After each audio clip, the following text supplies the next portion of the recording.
Good day, I'm Tamara McHale and this is your JIS News for Monday, May 2.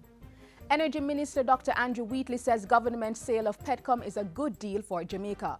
He was speaking on Friday at the contract signing with the new Petcom owner Phoenix Fuels and Accessories Limited. This is indeed a good day for all parties and more importantly, a good day for Jamaica. Let us move ahead and fuel growth and prosperity for Jamaica, land we love.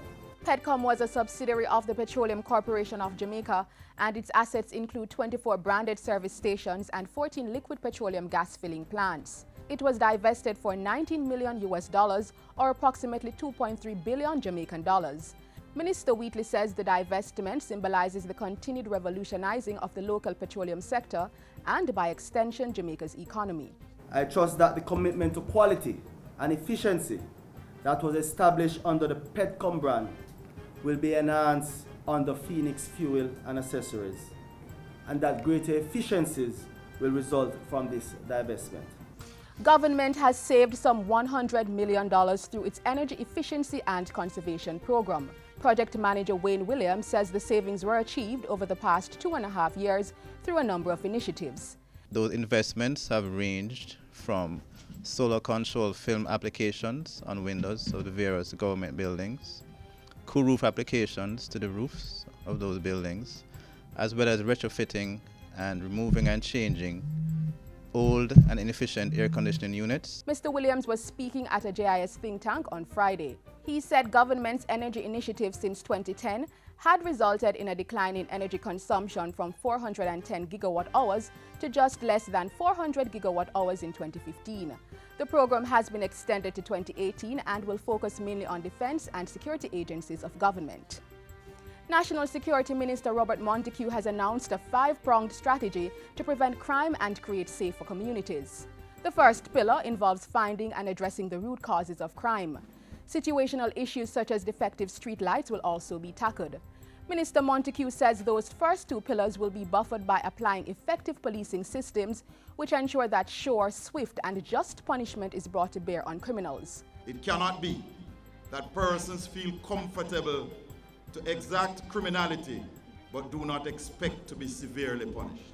In that regard, I have asked the Minister of State, Senator Pernell Charles Jr., to consult with a number of agencies, including the Attorney General's Office and the Ministry of Justice, to determine if there are any legal impediments for the resumption of hanging in Jamaica.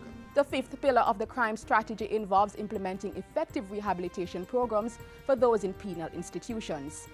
I must let you know, we are already putting together a plan to significantly improve these programs.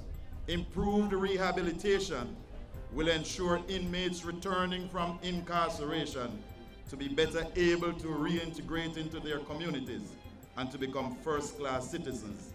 The National Security Minister was speaking on Friday at the passing out parade and award ceremony for 322 new police constables. The Ministry of Labour and Social Security is taking steps to deal with gaps in the National Insurance Scheme (NIS) fund to make it more robust. Portfolio Minister Shahini Robinson says proactive management of the fund is being exercised and the ministry will ensure that it remains viable and does not falter. The ministry will examine ways not only to increase the robustness of the fund, but also to improve on the delivery of the quality of service that we now offer. We want to make sure that our pensioners are taken care of in a timely manner. Minister Robinson was speaking on Tuesday at the 2016 Make Your Mark Middle Managers Conference. And finally, government has allocated $34 million to undertake work at the Portmore Hagen Climate Change Park in St. Catherine this fiscal year. The project aims to provide recreational space for relaxation and act as an educational tool to illustrate the use of renewable energy. It's a joint venture between the Portmore Municipal Council and the city of Hagen in Germany and is expected to be completed by March 2018. During this fiscal year, work will be carried out on the park's landscape plan and completion of a detailed architectural design, among other things. Established in 2014, the 15-acre property was the designated National Labor Day project that year.